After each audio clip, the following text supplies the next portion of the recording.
ఆ పోలీస్ ఆఫీసర్తో పాటు ఇంకొకడున్నాడు. వాడి పేరు విశ్వ. వాడెక్కడున్నాడో చూపించండి, మిమ్మల్ని వదిలేస్తా. సార్, ఆ పోలీస్ ఆఫీసర్తో ఎవరో ఉన్నారు తెలియదు, కానీ ఆ పోలీసుని చంపిన శవమే సార్ అక్కడ ఉన్నది. అవునా? పదండి చూద్దాం. ఓకే సార్, రండి రండి.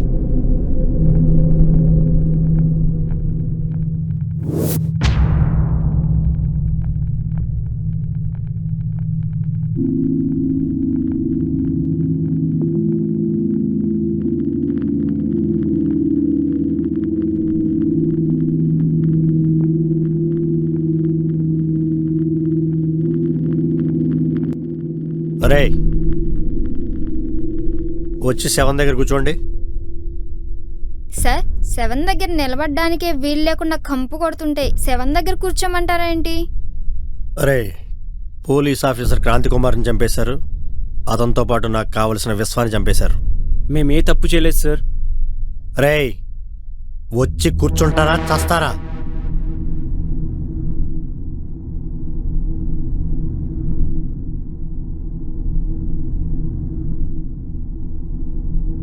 కానిస్టేబుల్, వీళ్ళ ఫోటోలు ది. Okay sir.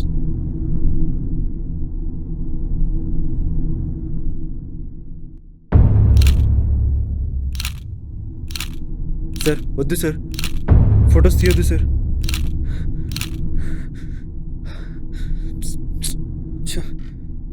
రే, మీరంత ఫాస్ట్గా ఫోటోలు దిగితే అంత ఫాస్ట్గా శవం నుంచి దూరంగా వెళ్ళొచ్చు. వీడు మీరు కలిసి పోలీస్ ఆఫీసర్ని చంపారు. ఆ తర్వాత మీరంతా కలిసి వీడిని చంపారు. అంటే ఆ రహస్యం మీకు తెలుసన్నమాట. రహస్యమా? ఆ రహస్యం మాకు ఏంటో తెలియదు సార్. ఏ రహస్యం తెలియకపోతే వీడినెందుకు చంపారు? సార్, మేము ఎవరిని చంపలేదు సార్. ఇక్కడ నేను చెప్పేది మీరు చెయ్యాలి, మీరు చెప్పేది నేను విన్ను. రేయ్, లేవండ్రా. Constables, yes sir. వెళ్ళేం చేద్దాం? ఎన్కౌంటర్ చేద్దాం సార్. పరిగెత్తండిరా. పరిగెత్తకపోతే ఇక్కడే చేస్తారు.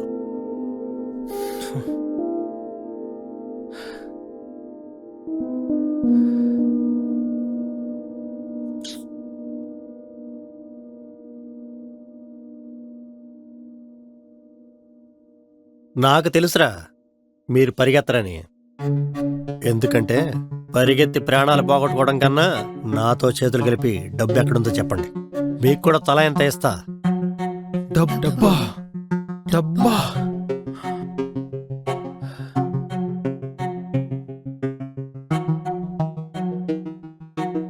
డబ్బా. రేయ్, 3 కోట్ల రూపాయలు రా. 3 కోట్ల? వాటి కోసమే కదా ఆ పోలీస్ ఆఫీసర్ని వీడిని చంపింది. సార్, డబ్బు గురించి మాకేం తెలియదు. రేయ్, మళ్ళీ మొదటకొచ్చారు. నాకు తిక్కరేగతే ఇక్కడే కాల్చి పడేస్తా. ఆ డబ్బు నాకు దక్కకపోతే ఇంకెవరికి దక్కకూడదు. సార్ సార్, ఒకసారి మేమందరం మాట్లాడుకుంటాం సార్. సరే, మాట్లాడుకోండి. రై రండి. ఏదో ఒకటి చెప్పి ప్రస్తుతం ఇక్కడి నుంచి తప్పించుకుందాం. రేయ్, ఏదో ఒకటి చేయకపోతే వాడు మనం ఖచ్చితంగా చంపేస్తాడ్రా. మనకు తెలియకుండానే మనం ఈ కేసులో పూర్తిగా ఇరుక్కుపోయాం. ఏ ముహూర్తాన్ని ఇటు ఊరుకొచ్చామో దరిద్రం తగులుకుంది.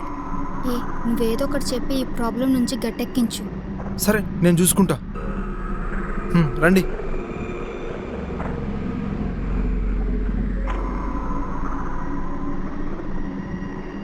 మేము ఆ డబ్బు గురించి మీకు చెప్తే ఆ తర్వాత మమ్మల్ని చంపరని గ్యారంటీ ఏంటి సార్?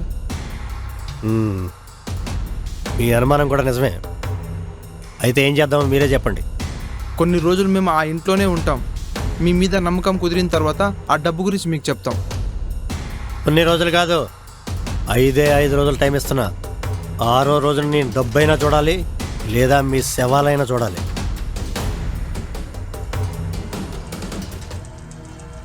వెళ్ళండి. రేయ్, అందరూ వెళ్ళిపోతే ఈ శవాన్ని ఎవడు పూడ్చిపెడతాడు రా? ఇక్కడే పూడ్చిపెట్టి వెళ్ళండి.